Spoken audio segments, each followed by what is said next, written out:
control shot.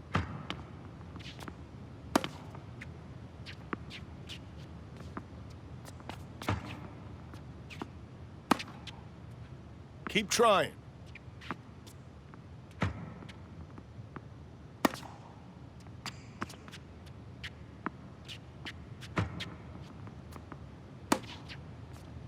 Don't hold the shot input for that long. Try again, but release the shot input quickly for a control shot.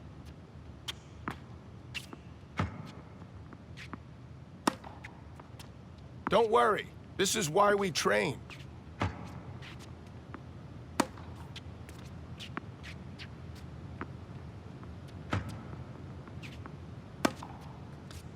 To hit a control shot, be sure to release the shot input quickly and do not hold it.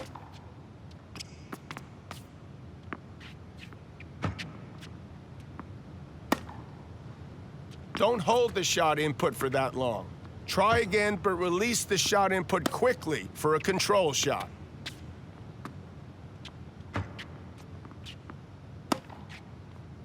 Be sure to release the shot input when the timing meter is in the green.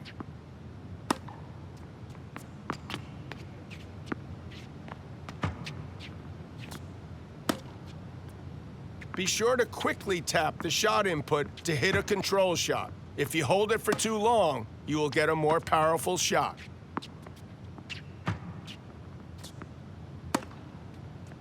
Make sure to hit the ball before you let go of the aim input.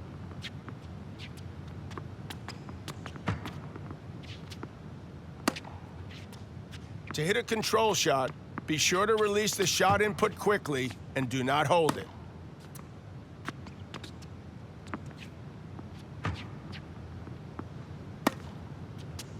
Don't hold the shot input for that long. Try again, but release the shot input quickly for a control shot.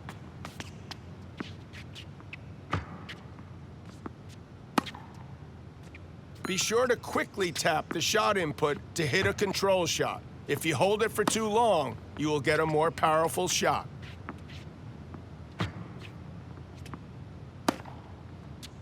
You're hitting a lot of shots in no man's land. Remember to move back and reset.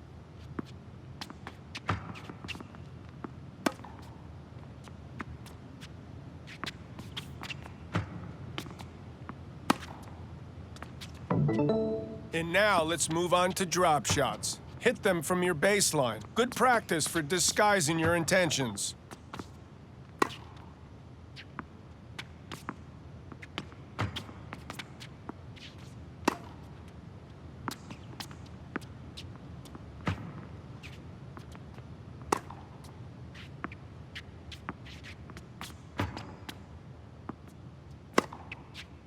Don't let up on the aim input until you've hit the ball.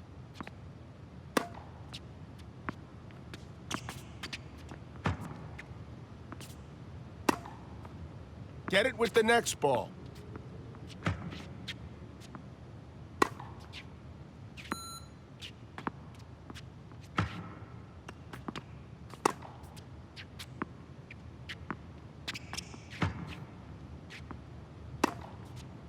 Keep trying.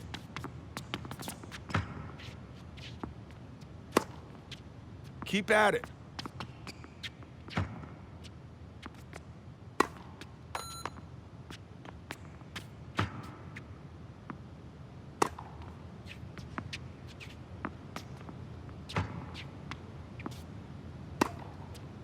Don't worry. This is why we train.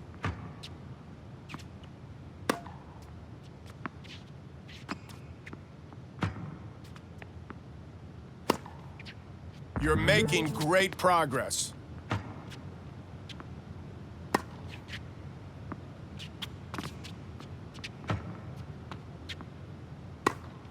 Pay attention to your timing and aiming so you don't hit it in the net.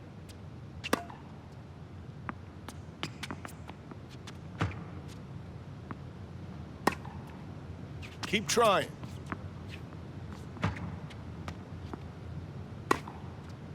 Keep at it.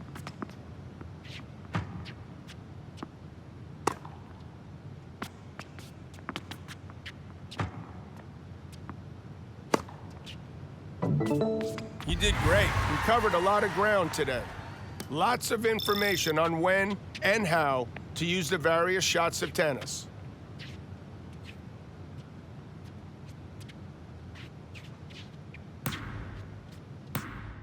Welcome back to another advanced lesson. This time around, we'll be learning an additional way to serve, as well as how to improve your aim for it. As usual, we've got a demo I'll walk you through. This demo will see us learning about the different types of serves. There's two ways open to you to serve the ball. In addition to using the serve input for a normal or power serve, as we saw in the basic lessons, you can also use the advanced serve input for an advanced serve. Let's check out the differences. First, here's a refresher on how you hit a normal serve. You can tap one of the serve inputs to hit a low power serve. Beyond this, holding one of the serve inputs until the upward swinging motion of the serve starts will hit a power serve. Timing matters here, so I'd advise to practice until hitting serves with perfect timing becomes completely natural. Moving on to the second input method. To hit an advanced serve, press the advanced serve input and release it when the upward swinging motion of the serve starts. Just like holding a serve input, this method will get you a powerful serve that's hard to return. It's up to you to choose the method you're most comfortable with. Just practice with both and see which one you get the most out of. Okay, now aiming. We already covered aiming serves in a previous lesson. The aiming indicator should help you with that. Don't forget, you can go back to that lesson if you need. Right now, though, we're talking about spin, what sorts of spin the serve can have, and when it's best to use them. You could swing a flat serve with the flat serve input or with the advanced flat serve input. These are the fastest and most powerful serves. Because of their speed, flat serves are great to combine with the powerful press and hold flat shot input or flat advanced serve input techniques. Conversely, they're harder to aim close to the line and more likely to go out, so use them wisely. Next, topspin serves. You can initiate these with the topspin serve input or with the topspin advanced serve input. Topspin serves, also known as kick serves, put forward spin on the ball. This makes the ball arc higher over the net and then bounce higher than other serves. Because of that high arc, topspin serves have a lower chance of going into the net and are easier to keep inside the service box. The high bounce can also push the returner back and make the serve difficult to return with power and precision. Finally, the slice serve. To hit one of these, use the slice serve input or the sliced advanced serve input. Slice serves put side spin on the ball. This means you can use them to move your opponent out of their comfort zone and open the court for your next shot. Okay, so here's the overview of everything we've just covered. Are you ready to practice some serves? Or do you want to watch the demo again?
Let's warm up with something you're familiar with, the normal and power serve.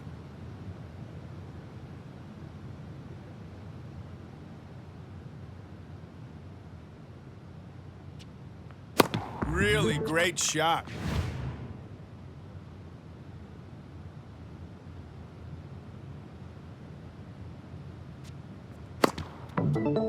Now we're moving on to the advanced serves.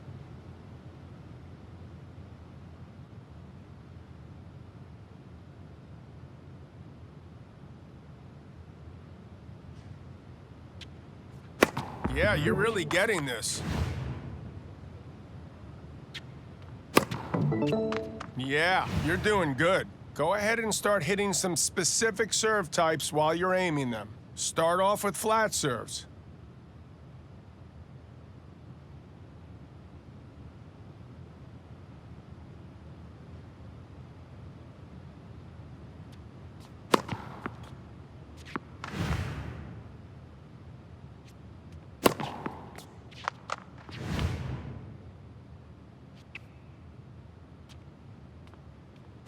Don't forget that quality timing is critical when aiming serves down the tee or out wide.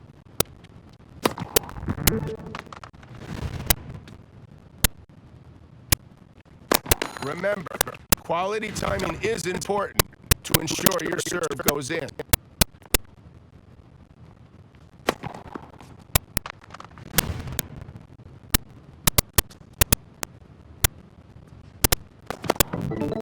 All right, now hit a few topspin serves.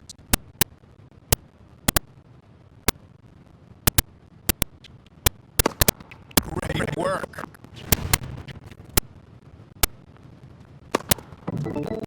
Finally, let's hit some slice serves. That's it. Great work.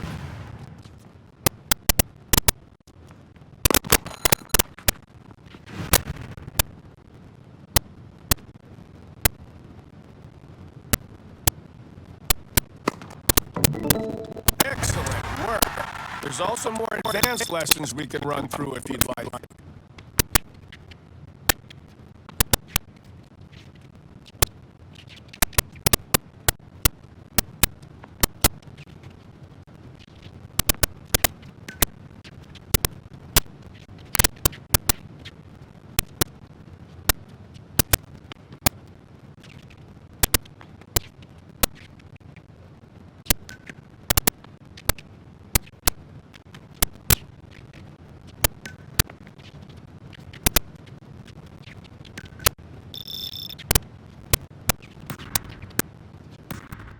Nice to see you back for another advanced lesson.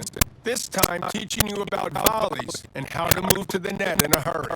My guys have been busy with another demonstration, this time called volleys and how to hit them. So we're talking volleys now. This demo will see us go over the different types and when's best to use each. Basics first though, what are volleys? Volleys are shots taken before the ball bounces, generally taken from the front half of the court, between the service line and the net. To trigger a volley, use one of the volley shot inputs when hitting a ball before the bounce. There are 4 types of volleys: standard, power, control, and drop. Standard volleys are started with the standard volley input. They're great when you need some pace on the ball, but can't afford to make a mistake with a higher risk power volley. Standard volleys aren't as precise as, say, a control volley, though, so you run a greater risk of them going out when you're aiming near the line. Use the power volley input to perform a power volley. You can use power volleys to punish your opponent when they've returned a weak shot high over the net within your reach. Power volleys executed in these conditions are powerful, fast, and difficult for your opponent to return. Control volleys are on the control volley input. They're not overly powerful, but give you a good amount of precision in most situations. They're pretty useful to return a low or powerful ball, so you can take advantage of their high precision. A control volley is slower than other volleys, though, so you can set your opponent up for an easy shot if your aim's off. Finally, if you want to place the ball very close to the net on your opponent's side, you can perform a drop volley by using the drop volley input. Drop volleys are a great option when your opponent is at or behind the baseline and you receive a slow ball. It forces them to run forward to get to the ball and to hit a weak shot that's easy for you to put away. They're a tricky shot to hit, though. You've got to time them well, or you'll start losing points. Before you leave, let's talk about when you should and shouldn't use a volley. You want to be moving to the net when you put your opponent in a difficult position and expect to receive a slow and high easy ball for you to put away to win the point. If your opponent is out of position, moving forward and hitting the ball back before it bounces lets you play an easy volley to the open court before they can reposition. Most times, that's a winner. You can also take a chance and come to the net when your opponent isn't out of position to put them under pressure and force them to miss. It's a risky tactic, but it can throw some opponents off. Just know that it's most likely to work if you have a high volley attribute and you can hit your volleys with good timing. Make mistakes and you'll be forced to play some difficult volleys, which you'll likely miss or give back to your opponent on a silver platter. Here's a recap on the different types of volleys. We can run through that again if you want, or otherwise, it's on with the show.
Start off by hitting with any of the volley types.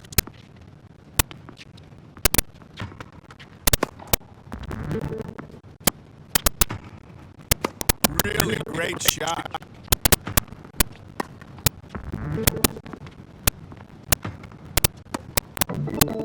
Okay, good. Now just hit some standard volleys. Good job.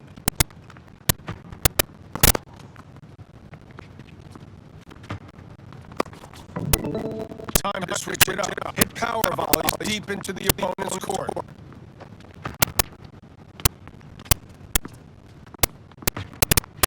When the ball's at waist height, that's the best time to strike.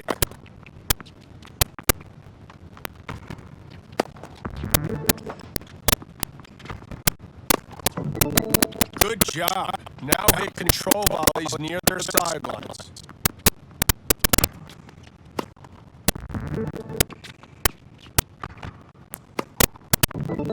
Great. Time for drop volleys near the net. Don't worry. This is why we train.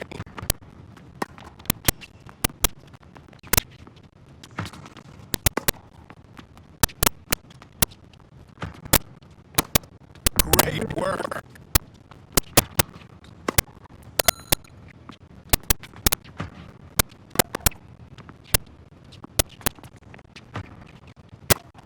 Keep trying.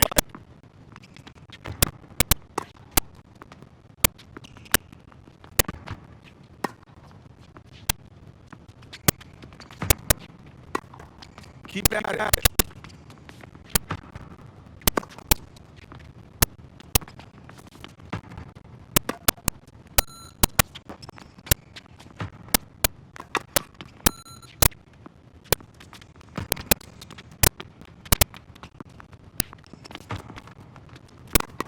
Get the next ball.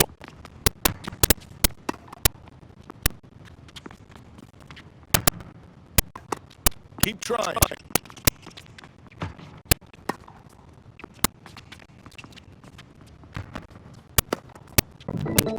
Okay, now practicing the ball from the baseline and then quickly move in to hit a follow-up volley.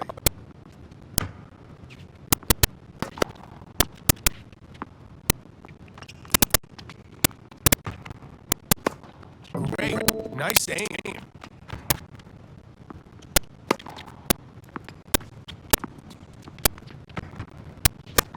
Yeah, you're really getting this.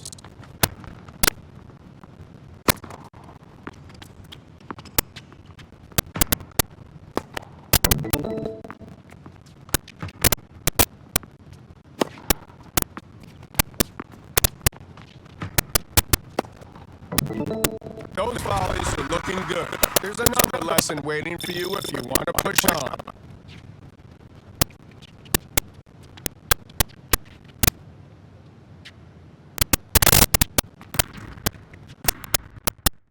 Hey, welcome back. Today we're talking about returning your opponent's serve. The next demo is going to explain where you should stand to return a serve and where you should be aiming your return. In this lesson, we're talking positioning, where to stand to return a serve and where to aim your returns.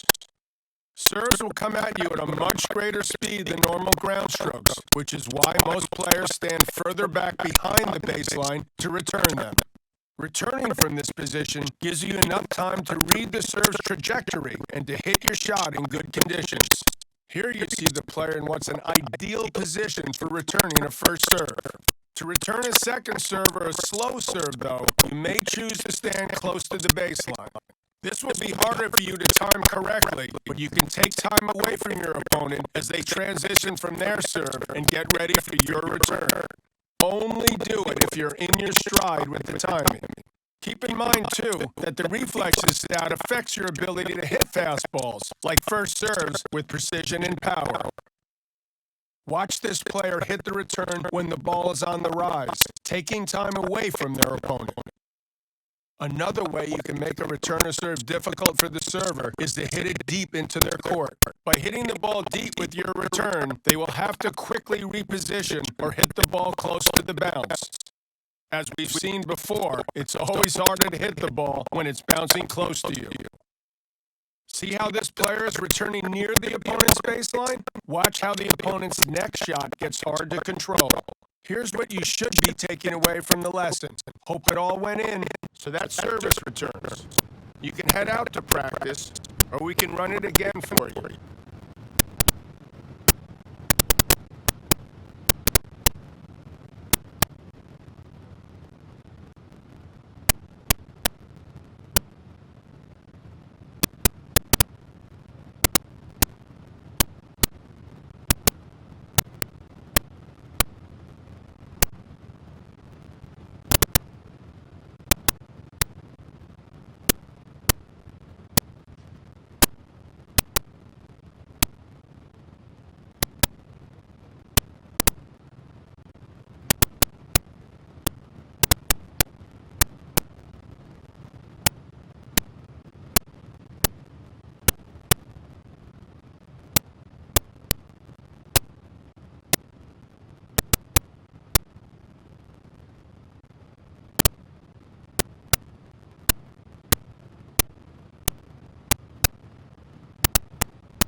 Okay, go ahead and start further back. Allow yourself some extra time to nail your return.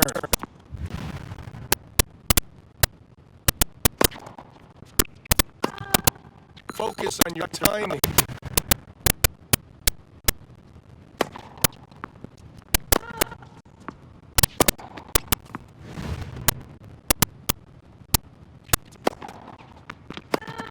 Don't worry, this is why we train.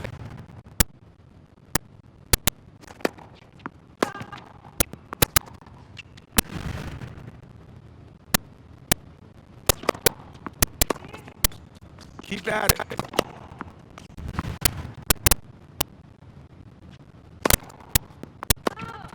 Keep trying.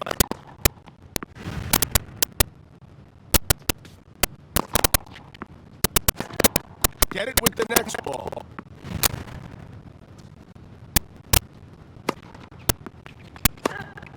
Your forehands are looking good.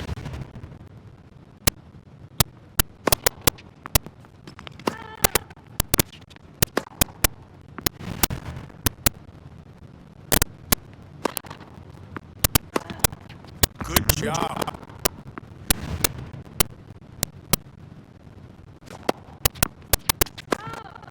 Really great shot.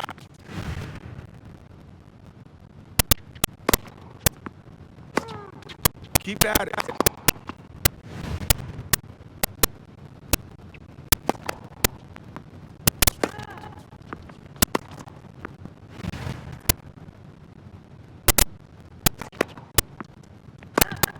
Now move forward to take some of your opponent's time away.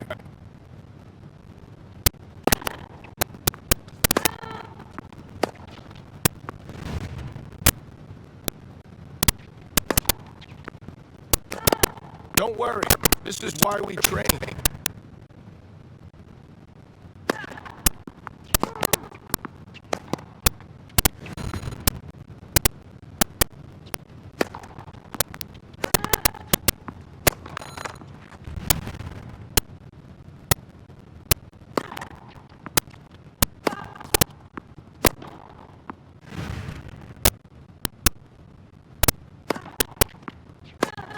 Keep trying.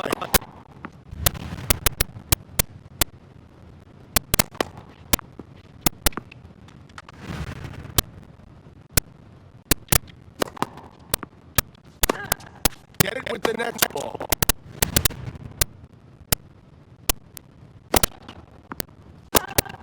Keep at it.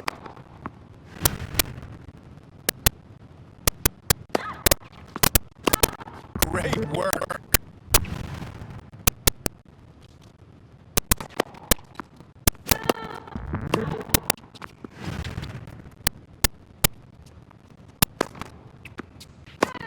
Yeah, you're really getting this.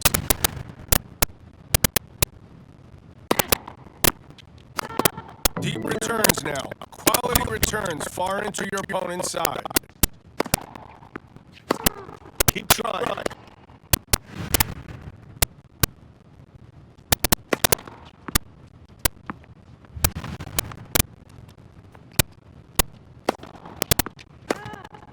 Great. Nice aim.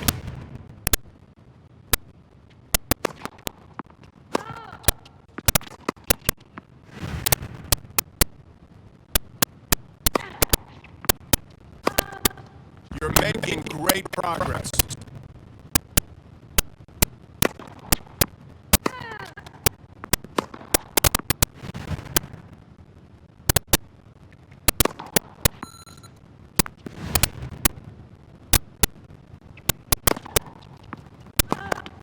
Don't worry, this is why we train.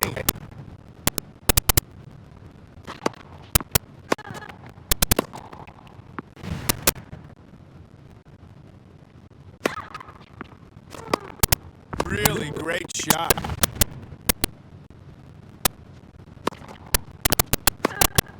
Keep at it.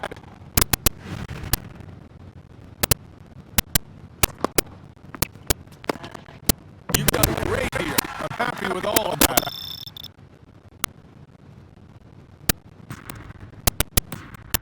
Thanks for coming back for another round of advanced lessons. Today, we're going to be focusing on a technique known as inside out. First off, we've got a demo of inside-out shots and to see why you might want to use them. Okay, so now we're talking about how to hit a shot inside out and the times it might be a good idea. So what does inside out mean? Well, basically, it's when instead of just hitting the ball, you run around it first and hit with the opposite swing. So if the ball is coming to your backhand, you run around it and then hit it with the forehand. To perform an inside-out shot, you press the inside-out input while pushing the move input toward your desired hit position. That'll make you run around the other side of the ball's trajectory and hit from the opposite wing. Watch how this player moves around this backhand and hits with the forehand instead. They're doing that by pressing the inside-out input while moving around the ball before they release the swing input. And that works whether you're coming in from either side, too. Here, the player runs around a forehand to hit a backhand. Okay, so now we know what an inside-out shot is, but why would you want to use one? Glad you asked. Main reason you'd want to run around an incoming ball is to hit it with a swing, forehand or backhand, that has a higher attribute. So typically, this would be a player with a super high forehand attribute, but a lower backhand attribute. It's a move that lets you use your biggest weapon, even when your opponent has hit the ball to your weaker side. Just don't forget, you'll need more time to cover that extra distance, so you can only really use this technique when you receive a slow ball from your opponent. Also, hitting a shot inside out is likely to take you further from the center of the court and to give an opening to your opponent if they can get to your shot and hit it to the open court. Here's the lowdown on inside out and everything we've just covered. Reckon you've got the measure of inside out? We can watch the demo through again or go right on into trying it out.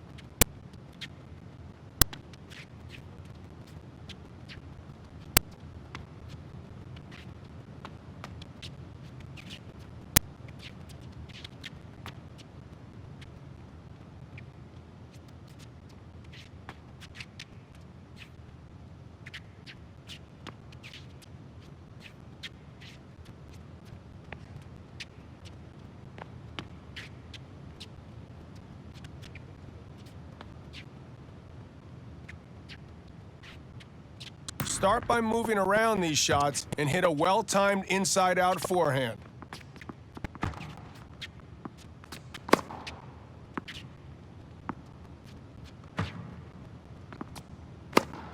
Be sure to move to the other side of the ball and hit it inside out.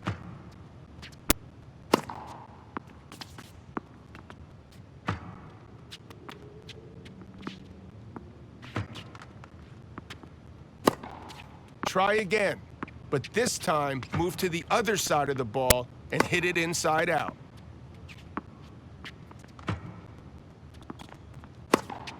Keep trying.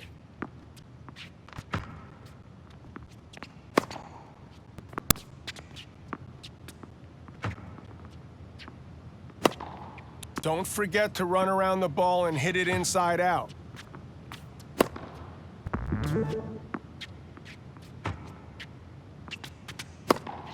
Good job.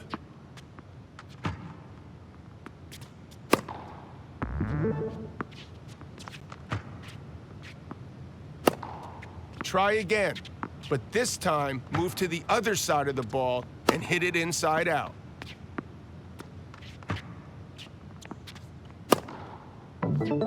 Switch to the other side and hit some quality inside-out backhands.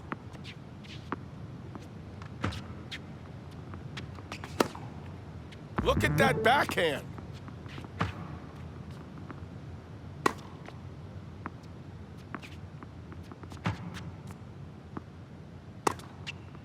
Be sure to move to the other side of the ball and hit it inside out.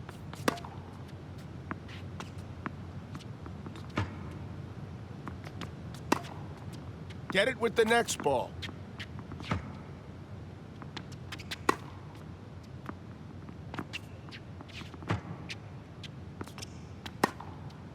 Keep at it.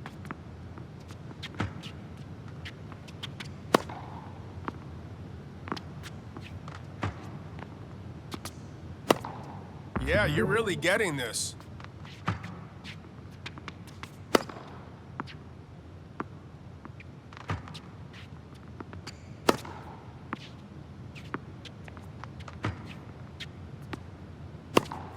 Now that's how a pro uses their backhand. Good job. Inside-out shots are a powerful weapon, but it's important to understand when it's best to use them.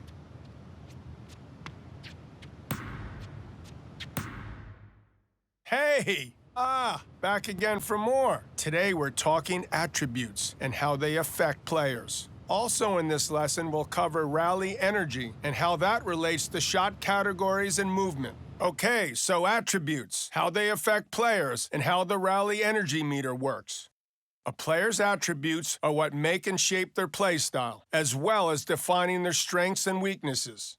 There are 8 attributes in play here: forehand, backhand, serve, volley, power, speed, stamina, and reflexes.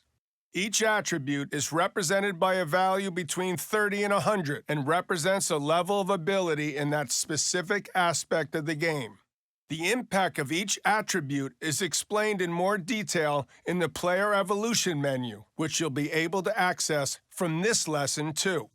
In addition to attributes, players can also have skills, situational bonuses that activate on specific conditions during a rally or a match.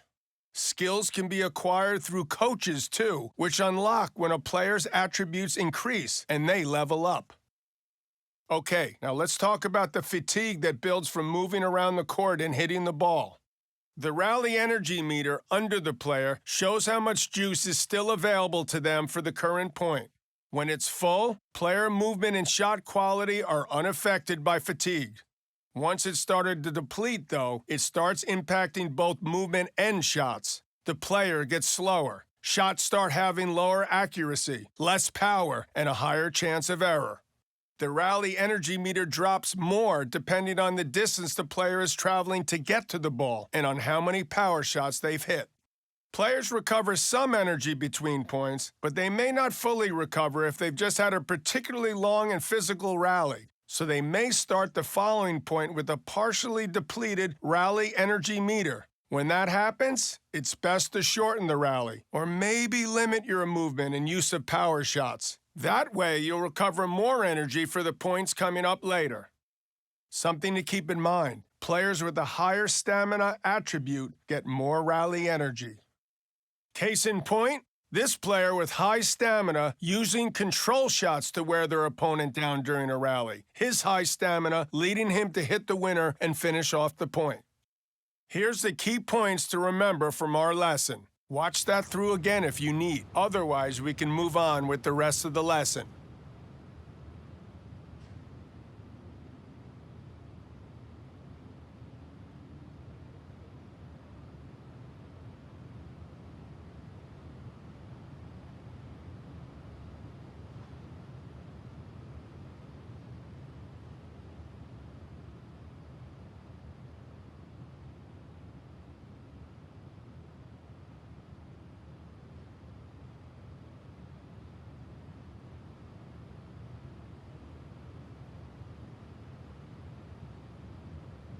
First, hit some control shots and see how they barely use any rally energy.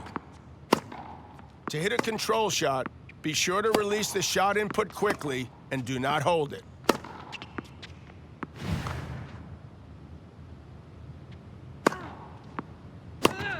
Be sure to quickly tap the shot input to hit a control shot. If you hold it for too long, you will get a more powerful shot.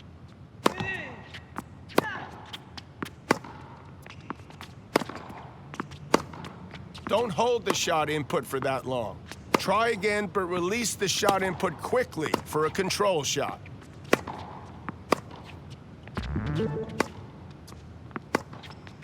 That's how you hit control shots.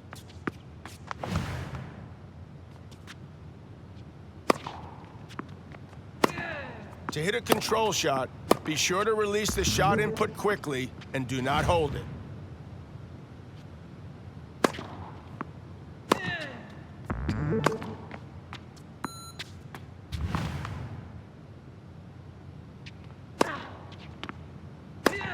Be sure to quickly tap the shot input to hit a control shot. If you hold it for too long, you will get a more powerful shot.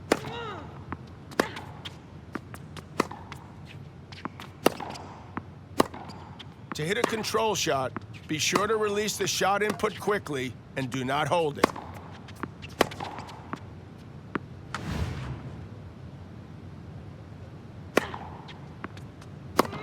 Don't hold the shot input for that long. Try again, but release the shot input quickly for a control shot.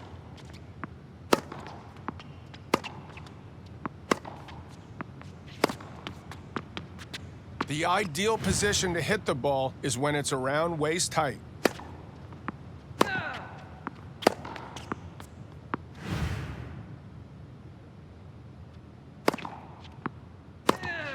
Okay, good. Let's move on to hitting some power shots. These use more rally energy, so remember that when you start feeling tired. Keep trying.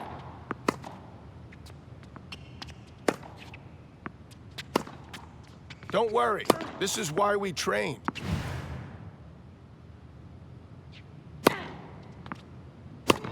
Keep at it.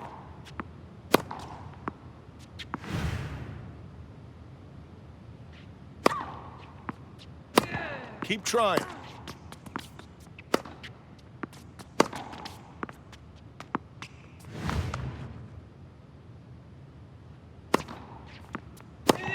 Get it with the next ball.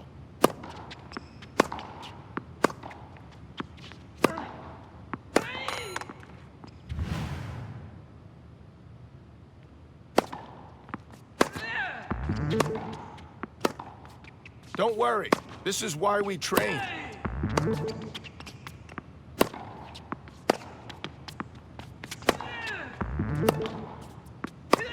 Really great shot.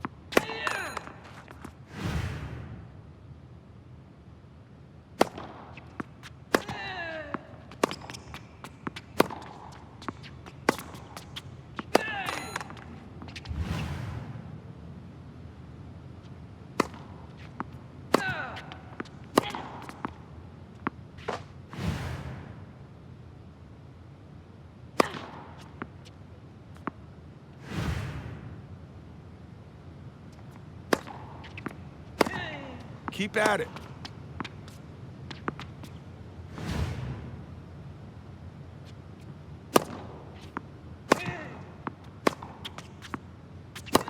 Great work out there.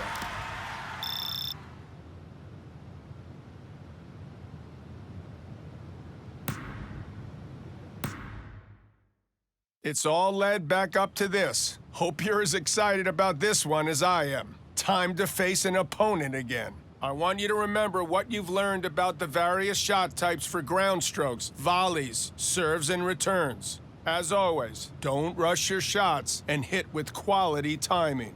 Start by serving to your opponent.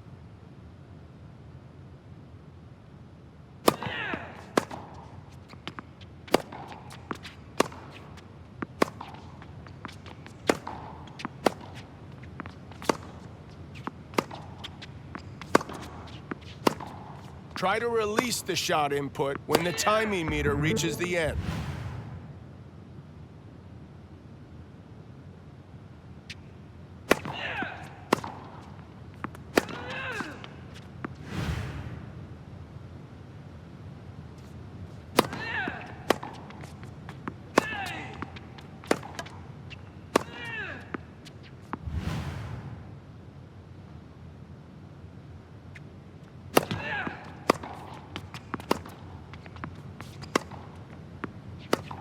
Release the shot input when the timing meter hits the green zone.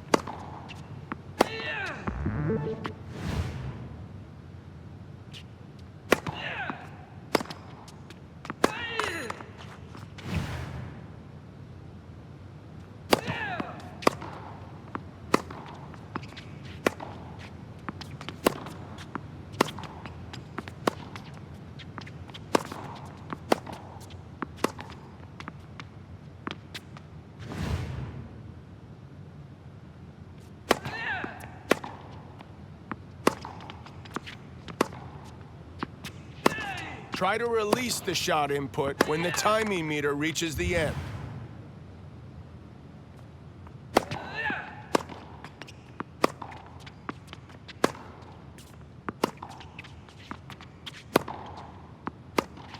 Be sure to release the shot input when the timing meter is in the green.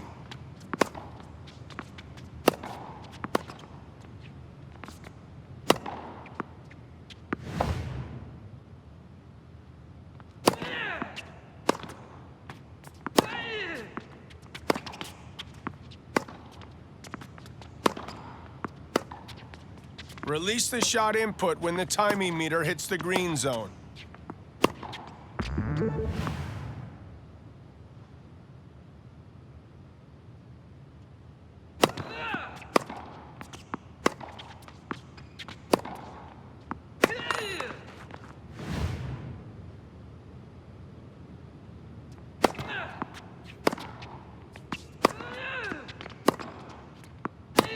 Now we're going to start returning your opponent's serves. Remember to position well and try to return deep. Keep moving.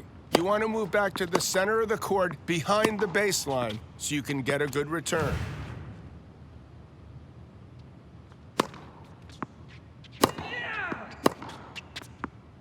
Don't forget to move to reset your court position.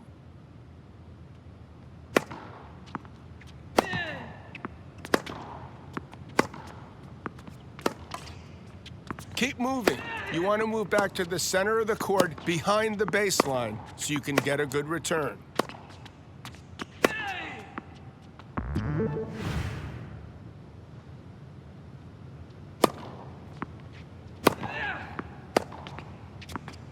Mobility is key. Move back to the baseline to get a better position for the next shot.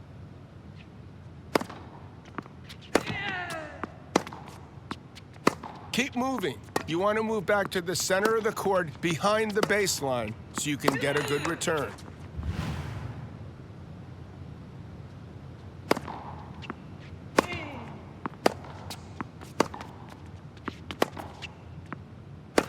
Try to release the shot input when the timing meter reaches the end.